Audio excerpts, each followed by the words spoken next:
일단 제가 운동은 16살 겨울방학 때 시작을 해서 사실상 운동을 시작하게 된 계기가 좀 인기 많으려고 운동을 시작을 했어요. 근데 이 운동을 하다 보니까 어느 정도 친구들 대비로 몸도 좀 빨리 좋아졌던 편이고 체형적으로도 나쁘지 않았다고 생각을 해서 대한 보디빌딩 협회 대회부터 나가기 시작했었는데 수업을 진행을 하고 제가 트레이너로 활동을 하면서 이제 어느 좀 자극점이 있었냐면 회원님의 권유로 머슬마니아 대회를 나갔다가 제가 머슬마니아에 대해 이 축제적인 분위기에 매료가 돼서 대회를 2014년도부터 2017년도까지 머슬마니아에만 뛰었습니다. 그리고 제가 3년 정도 머슬마니아를 뛰게 되면서 쌓아온 경력은 일단 체급에서는 쭉 1등을 해왔었고 머슬 부문과 그리고 피지크, 나중에는 이제 클래식 피지크 부문까지 이 세 가지 종목의 프로를 운이 좋게도 최초로 따게 됐었는데 그 후로 3년 동안 공백을 갖고 2020년도에 NPC 경기를 뛰게 되면서 이제는 IFBB 프로를 목표로 향하게 되었죠.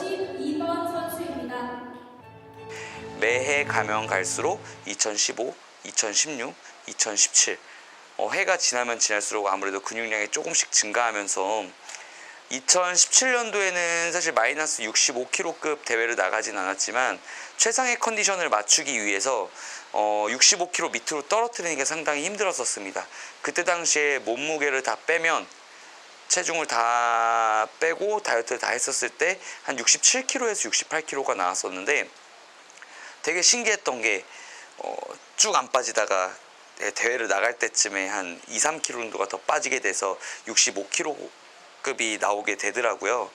그때는 대한 보디빌딩 협회 대회만 뛰었다 보니까 엄숙하고 뭔가 마초적인 분위기가 되게 많이 장악을 하고 있었는데 그 머슬마니아 나가보니까 약간 마초적인 분위기와 엄숙한 분위기가 아니라 좀 즐길 줄 알고 표정도 잘 짓고 그 다음에 좀 자기 자신을 잘 꾸미는 약간 스타성 있는 선수들에게 좀 점수가 가는 것 같더라고요.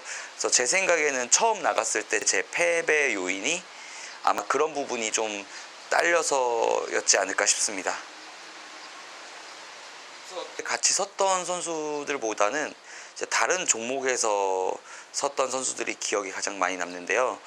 그때 당시에 스포츠 모델을 뛰고 있던 이준호 선수가 지금 IFBB 피지크 프로로 활동을 하고 있고요. 그 외에 머슬마니아에서 그때 당시에 이름을 날렸던 김창근 선수도 IFBB 프로 클래식 피지크로 뛰고 있는 걸로 알고 있습니다. 그래서 그때 당시에도 상당히 몸의 쉐입이나 근육의 질감이 상당히 좋다고 생각을 했었는데 역시나 확실히 이런 피트니스적인 느낌에서 IFBB 리그 쪽으로 갔을 때는 조금 더 강력한 모습으로 복귀를 했을 때 보고 좀 상당히 충격을 많이 받았던 기억이 있습니다. 네, 좋습니다. 그러면 17년도 한번 얘기를 해볼게요. 원래 해외를 처음 나갔던 건 16년도예요.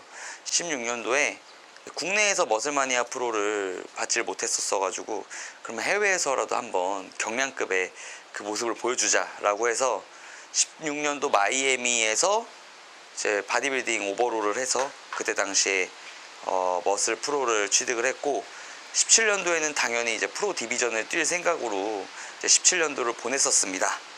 그 와중에 이제 클래식이라는 종목이 나와가지고 그 종목도 같이 준비해 볼까 하면서 국내 대회와 해외 대회를 같이 뛰게 되었던 것 같아요.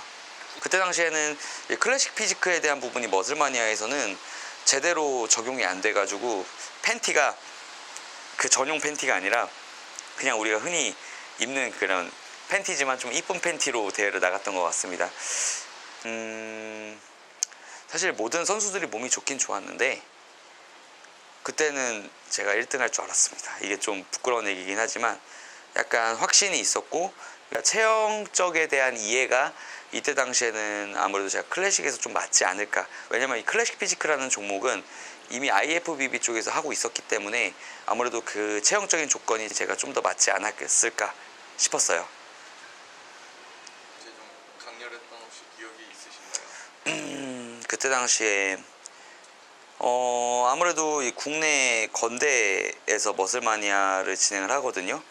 그래서 그때는 항상 늘 떨렸던 것 같아요. 새로운 종목에 대한 도전, 그리고 내가 바디빌딩을 메인으로 진행을 했지만 이 바디빌딩 외적인 약간 비슷한 맥락의 종목이긴 하지만 이 새로운 포즈를 잡고 좀 새로운 포징 루틴을 잡았다는 거에 대해서 좀 제 자신이 좀 신기했던 기억이 있습니다. 그리고 좀 약간 스타성에 대한 부분을 좀 많이 고려를 했기 때문에 포즈를 좀 다양하게 시도를 했었는데 조금 지금 보니까 어설프고 되게 귀여웠던 것 같습니다. 그때 당시에는 피드백을 받을 수 있을 만한 선수가 따로 없었던 것 같아요. 예전에는 다른 피트니스 단체들이 없었고, 그리고 제가 나갈 때는 이런 피트니스 단체라고 하면 머슬마니아와 나바 이 양대 산맥 두 개로 이루어졌었던 걸로 기억을 하고 있는데, 그때 당시에는 뭐 피지크 종목으로 나가면 한 체급에 막 조가 4조, 5조 정도로 상당히 많았던 편이었고, 그때 당시에는 좀 참가 인원이 많아서 상당히 치열했던 기억이 있습니다. 바디빌딩은 제가 프로 디비전을 뛰었어요. 이때 당시에는 제가 다이어트에 대한 강도를 둔근과 햄스트링을 기준으로 들어갔기 때문에 체중이 얼마 안 나갔어요. 여기는 무제한급 체급이었고요. 지금 보시는 바와 같이 좌측 두 번째를 보면 김창근 선수가 나와 있죠. 그래서 그때 김창근 선수가 2등을 했었고, 그 다음에 옆에 박형성 선수가 5등, 그리고 제가 4등을 했었습니다. 그래서 저는 좀 골리앗들 사이에서 좀 다윗 같은 느낌이었고, 다른 선수들에 비해 체중 차이가 한 30kg 정도 났던 기억이 있어요. 그래서 저는 그때 다이어트 강도로 승부를 봐야겠다 해서 7명 중에 4등을 했고요. 그래서 그때 좀 바디빌딩 체급 차이와 그리고 좀 인종 차이라 그러죠. 그냥 유전적인 차이에 의해서 좀 많이 허탈함을 느껴서 이때 머슬 프로를 뛰고 3년간 대회를 준비하지 않았던 기억이 있습니다. 여기서 제가 또 한 가지 가능성을 얻었던 거는 난 피지크에서도 종목이 맞는구나 라는 걸 느껴가지고 1등을 했었죠. 지금 보시는 바와 같이 옆에 선수들, 외국 선수들도 있고 한국 선수도 있는데, 그때 저는 주변 사람들이 이 말을 했어요. 너는 하체가 좋으니까 피지크를 나가면 안 된다 라는 말이 있었는데, 지금 돌이켜 생각해보면 그 말도 맞는 말이지만 피지크 디비전에 대한 이해를 못하는 사람들에게 들었던 얘기였던 것 같아요. 이때 당시 홍지원 선생님의 추천으로 피지크를 나갔었는데, 그때 당시 지원이 형이 그랬었거든요. 야, 너는 피지크에서도 맞는 체형이야. 그래서 그 당시 좀 좋은 성적을 거두고 나서 역시 피지크 디비전을 나가는 선수는 다르구나 라는 걸 느꼈던 기억이 있습니다. 그 다음 이력은 쭉 없어요. 3년간 대회 공백기를 가졌고요. 드디어 3년 만에 올해 3월 말에 대회를 먼저 치르고 한조 클래식이라고 하는 IFBB 프로를 좀 따기 위한 프로 퀄리파이어전을 준비를 하고 있습니다.